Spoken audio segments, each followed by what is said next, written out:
जय Hind students. Class 9 exercise 10.6 optional exercise ऐच्छिक प्रश्नावली का क्वेश्चन नंबर 9 हमें आज करना है। ठीक है, तो ये रहा क्वेश्चन। दो सर्वांगसम वृत्त परस्पर बिंदुओं ए तथा बी पर प्रतिच्छेद करते हैं। ए से होकर कोई रेखाखंड पी ए क्यू इस प्रकार खींचा गया है कि पी और क्यू दोनों वृत्तों पर स्थित हैं। सिद्ध कीजिए कि B P will be equal to B Q. ये रहा एक क्वेश्चन इंग्लिश में। Two congruent circles intersect each other at points A and B. Through A, any line segment PAQ is drawn so that PQ lie on the two circles. Prove that BP is equal to BQ. चलिए, ये रहा question के हिसाब से diagram. देखो, दो circles हैं, एक दूसरे को दो पॉइंट्स A और B पर इंटरसेक्ट कर रहे हैं।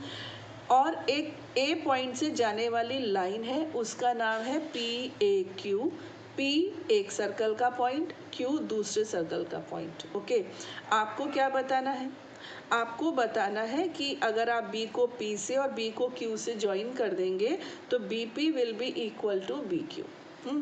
अब बच्चों, ये जो ए बी कॉर्ड है, ये इस लाइन के ऊपर परपेंडिकुलर हो भी सकती है और नहीं भी हो सकती है ना।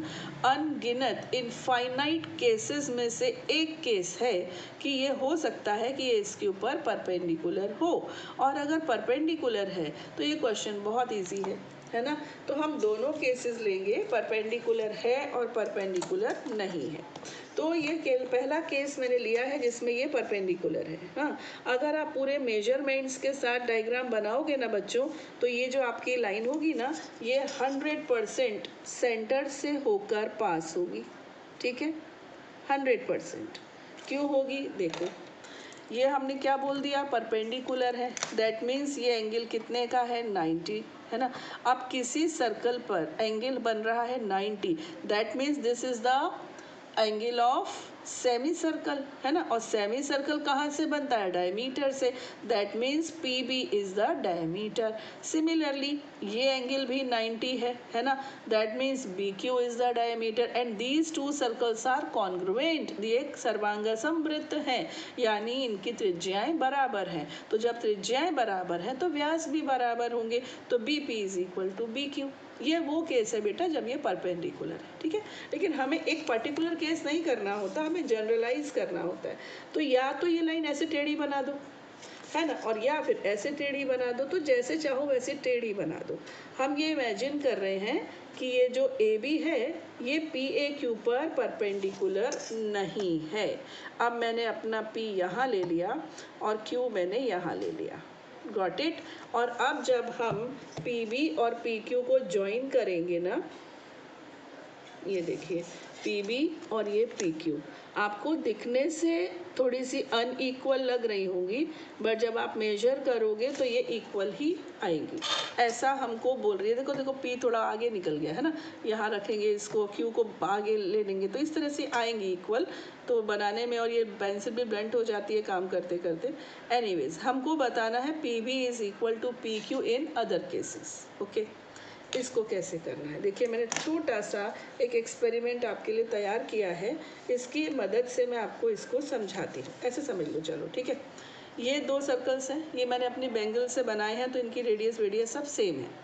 ये दो सर्कल्स इंटरसेक्ट कर रहे हैं। कहाँ इंटरसेक्ट कर रहे हैं? ए और बी पर इंटरसेक्ट कर रहे हैं। ठीक है, अब अगर मैंने ये क्या किया, ये सर्कल की एक आर्क है ए बी, इस वाले सर्कल की आर्क है ए बी, और यहाँ से हमने ए बी को ज्वाइन करते हैं तो ये बन जाती है कॉर्ड।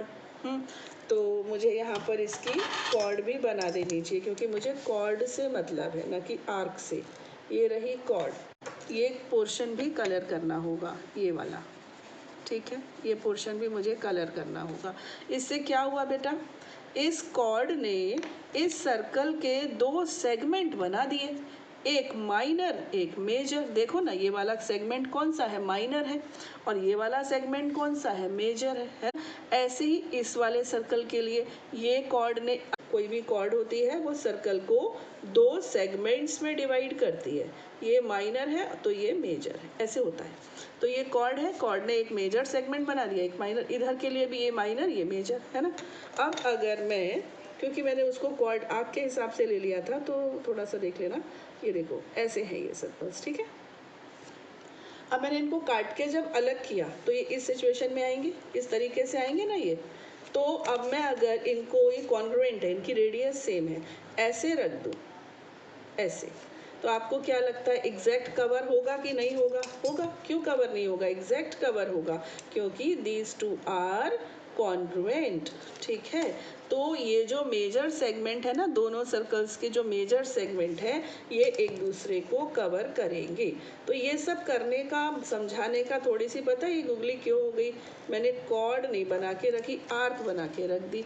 एनीवेज मेरे बच्चे समझदार हैं, समझ जाएंगे, ये रहे, ठीक है। चलिए, अब कुल मिलाकर ये कहने का मतलब है कि ये जो कॉर्ड है ना, इस कॉर्ड ने दो सेगमेंट बनाए, एक माइनर और ये मेजर। तो जब मैंने एक सर्कल के सेगमेंट को दूसरे सर्कल के सेगमेंट के ऊपर रख दिया तो उसने उसको पूरी तरह से कवर कर लिया। तो कहने का अर्थ है कि जो एक सर्कल का मेजर सेगमेंट है वही दूसरे सर्कल का भी मेजर सेगमेंट होगा। क्यों होगा? क्योंकि ये दोनों सर्कल्स कॉन्ग्रुएंट हैं, ठीक है। एक ही सेगमेंट में बनने वाले एंगल्स इक्वल होते हैं, ये चीज़ हमको मालूम है। एक ही सेगमेंट में बनने वाले एंगल्स इक्वल होते हैं, ये थ्योरम हम पढ़ चुके हैं। तो ये एंगल कौन सा? बी पी क्यू, ये एंगल बी पी क्यू, ठीक है। ये इस सर्कल के मेजर सेगमेंट में बन रहा है, यानी कि दीर्घ वृत्तखंड में बन रहा है। अब एंगल ये वाला देख लो, ये एंगल कौन सा है? B Q P. ये एंगल कहाँ बन रहा है? ये दूसरे सर्कल के मेजर सेगमेंट में बन रहा है, और ये दोनों मेजर सेगमेंट्स इक्वल है। Equal means congruent. इक्वल का क्या मतलब होता है? इसमें कॉन्ग्रुएंट होता है। इसका मतलब इसका मेजर सेगमेंट और इसका मेजर सेगमेंट कॉन्ग्रुएंट हैं, एक ही हैं। तो जो एंगल इसके मेजर सेगमेंट में बनेगा और वो एंगल इस एंगल के इक्वल होना चाहिए। ये दोनों एंगल्स इक्वल होने चाहिए, because they will be considered as the angles of same segment. ये कॉन्ग्रुएंट सर्कल्स के सेगमेंट्स तो सेम सेगमेंट्स ही होते हैं। इसका मतलब Q और P कैसे हो गए? इक्वल हो गए। ओके, अब जब ये दो एंगल्स इक्वल हो गए, ट्राइंगल PBQ को देखो, ये कौन सा है? Q है ना, ये नया वाला, मतलब पहले तो ये लिया था, अब ये लिया। तो ये जो ट्राइंगल PBQ है, इसमें दो एंगल्स इक्वल हैं। तो जब दो एंगल्स इक्वल होते हैं तो उनकी ऑपोजिट साइड्स भी इक्वल होती हैं। Got it? जब दो एंगल्स इक्वल होते हैं तो उनकी ऑपोजिट साइड्स भी इक्वल होती हैं। तो इस हिसाब से PB is equal to PQ, proved, ठीक है। तो COR और CO' are two congruent circles. AB is their common chord, ये सब लिख लिया, हिंदी में भी लिख लिया। दो सर्वांग समवृत्त हैं, AB इनकी उभयनिष्ठ जीवा है। अब हमको APB is equal to AQB, APB यहाँ पर APB, ये रहा APB, ये angle is equal to AQB। क्यों? क्योंकि सर्वांग समवृत्तों के दीर्घ वृत्तखंडों में बनने वाले कोण हैं। Angle in major segments of congruent triangles. लिखना तो इतना सही है, वो तो समझाने का तामझाम था, आपको समझ में आ जाए, लिखना तो बस इतना ही है। अब ट्रायंगल BPQ में ये दो एंगल्स इक्वल हो गए तो इनकी अपोजिट साइड्स भी इक्वल होंगी, because sides opposite equal angles are equal. समान कोणों की सम्मुख भुजाएं भी बराबर होती है। हो गया? आया समझ में? किसी त्रिभुज ABC में यदि कोण A का समद्विभाजक तथा BC का लंब समद्विभाजक प्रतिच्छेद करें तो सिद्ध कीजिए कि वे त्रिभुज ABC के परिवृत्त पर प्रतिच्छेद करेंगे। Question number 10. In any triangle ABC, if the angle bisector of angle A and perpendicular bisector of BC intersect, prove that they intersect on the circumcircle of the triangle ABC. ये chapter जितना easy going था ना, ये जो आपकी आ गई ना ऐच्छिक प्रश्नावली ऑप्शनल, इसने बढ़िया इसको कर दिया। चलिए देखते हैं। ये रहा बेटा एक सर्कल है ना, इसको हमने COR बोलते हैं, तो COR एक सर्कल है। इसमें एक ट्रायंगल है ABC, ये इसका सर्कम सर्कल है। ओके, एंगल ए का बेटा हमने खींचा है एक बाइसेक्टर, थोड़ा सा गड़बड़ हो गया था, वाइटनर लगा दिया। ये हमने खींच दिया बाइसेक्टर, किसका? एंगल ए का। ओके, और अब ये जो BC है ना कॉर्ड, इसका हमने परपेंडिकुलर बाइसेक्टर ड्रॉ किया। तो ये दोनों जो इंटरसेक्ट कर रहे हैं ना कहीं तो करेंगे, तो ये इंटरसेक्ट कर रहे हैं पॉइंट D पर।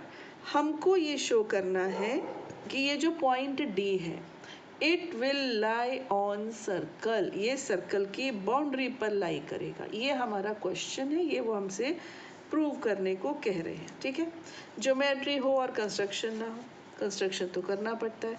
क्या है कंस्ट्रक्शन? यहाँ पर आप BO और OC इनको ज्वाइन कर दीजिए, इतना छोटा सा कंस्ट्रक्शन कर दीजिए।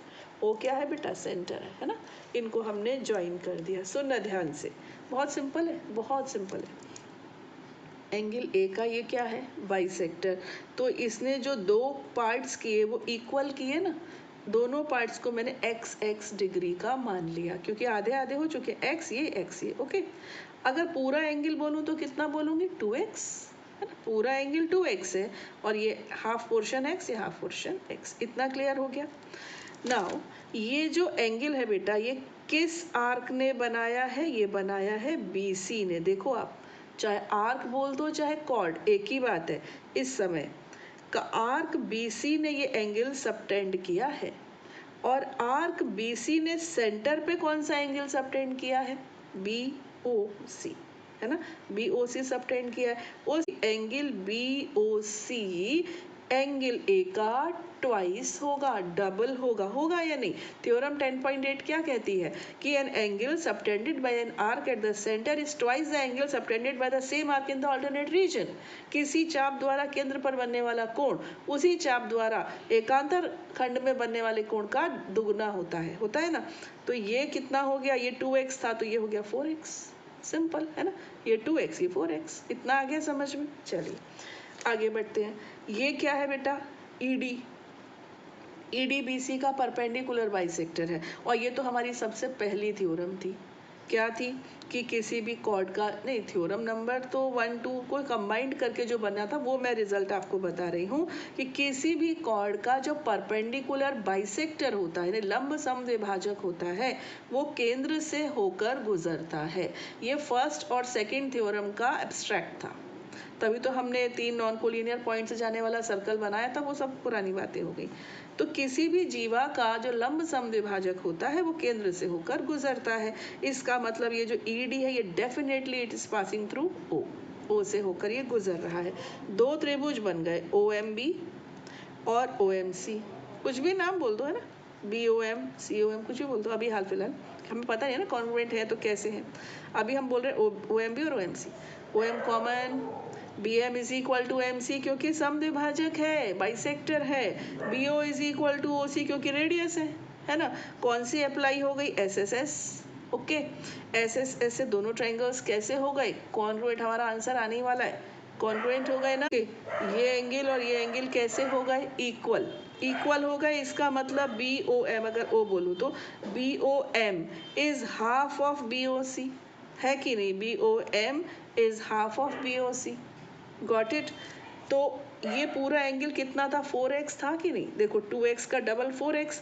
अब मैंने BOM आपसे मांगा, तो आप मुझे बता दोगे ना कि BOC का हाफ है, तो ये कितना बोल दोगे मुझे? ये 2x बोल दोगे। तो इतना हाफ हो गया 2x, ये x।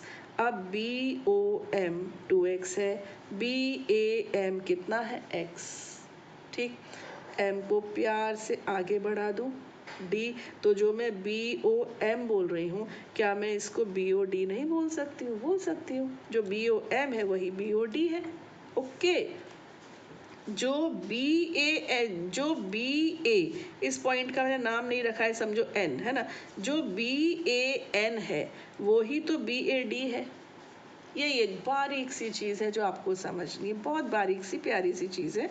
देखो BOD है 2x और BAD है x, तो BOD is twice of BAD। ये तो थ्योरम 10.8 आ गई ना। इसका मतलब ये जो रूल है, ये रूल तो सर्कल में होता है और तो कहीं नहीं होता। तो ये सर्कल का रूल यहाँ पे फॉलो हो रहा है।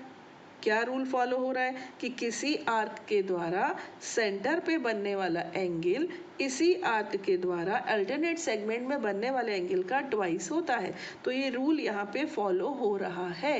That means D lies on the circle. इसका मतलब डी कहीं और नहीं है बल्कि सर्कल के ऊपर है, क्योंकि ये सर्कल के रूल को फॉलो कर रहा है। ठीक है, अब मेरा नेचर है एक शॉर्ट रिवीजन लेने का, तो शॉर्ट रिवीजन ले रही हूँ मैं। सबसे पहले बनाया ट्रायंगल ABC, इसमें ये बाइसेक्टर है तो ये x तो एंगल A हो गया 2x। एंगल A का ट्वाइस ये तो ये 2x है तो ये टोटल 4x हो गया। फिर ये दो ट्रायंगल कर दिया हमने कॉन्ग्रुएंट, कॉन्ग्रुएंट करने से ये दोनों एंगल्स इक्वल हो गए, यानी this angle is half of whole, whole was 4x, 4x का हाफ कितना 2x। अब ये 2x कौन सा BOM, BOM को धीरे से सरका दिया, BOD कर दिया, तो BOM BOD एक ही बात है, तो BOD 2x, BAD x, 2x x, मतलब these angles are following the rules of circle। ये सर्कल के नियमों का पालन कर रहे हैं, इसका मतलब D कहीं और नहीं है बल्कि सर्कल के ऊपर। ये शॉर्ट में, ठीक है। अब फटाफट इसको जो मैंने लिखा है आप तो पॉज करके लिखना, मैं फटाफट पढ़ देती हूँ। In circle COR, triangle ABC is triangle AD is the bisector of angle A and ED is the perpendicular bisector of BC। वृत्त COR में एक त्रिभुज ABC है तथा AD कोण A का समद्विभाजक है तथा ED BC का लंब समद्विभाजक है तथा ये दोनों D पर प्रतिच्छेद करते हैं। Let they both intersect each other at D। To show क्या करना है, D will lie on circle, D वृत्त पर होगा। BO और CO को जोड़ा, ठीक है, join BO and CO। Let BAM and MAC is equal to x degree, क्यों, क्योंकि AD समद्विभाजक है, AD is the bisector. AD या AN कुछ भी बोल दो, चलो BOC and BA is twice of BAC, क्यों, क्योंकि थ्योरम है, ये हमने आपको बताया पूरा स्टेटमेंट बोल बोल के 2-3 बार। इसके हिसाब से BOC should be twice of 2x, क्योंकि BAC है एंगल A और एंगल A है 2x, एंगल A कितना है 2x, तो ये हो गया 4x। फिर SSS अप्लाई हो गई, हमने अप्लाई करके शो नहीं किया, डायरेक्ट लिख दिया। SS ऐसे दोनों ट्रायंगल्स हो गए कॉन्ग्रुएंट, कॉन्ग्रुएंट हो गए तो ये दोनों एंगल्स इक्वल आ गए। इक्वल किसके आ गए, हाफ ऑफ BOC, क्योंकि BOC के आधे आधे हैं ये। BOC कितना था 4x, तो 4x का आधा किया तो कितना आ गया 2x, यानी BOD हो गया 2x। अब BOD BAD का ट्वाइस दिख रहा है हमको। It shows that D lies on the circle. यह प्रदर्शित करता है कि बिंदु D वृत्त पर है। ठीक है, तो जी हमारा आज अध्याय 10 चैप्टर 10 फिनिश होता है, कंप्लीट होता है। अब हम लेकर आएंगे चैप्टर 11, रहिएगा हमारे साथ, बट टिल देन जय हिंद।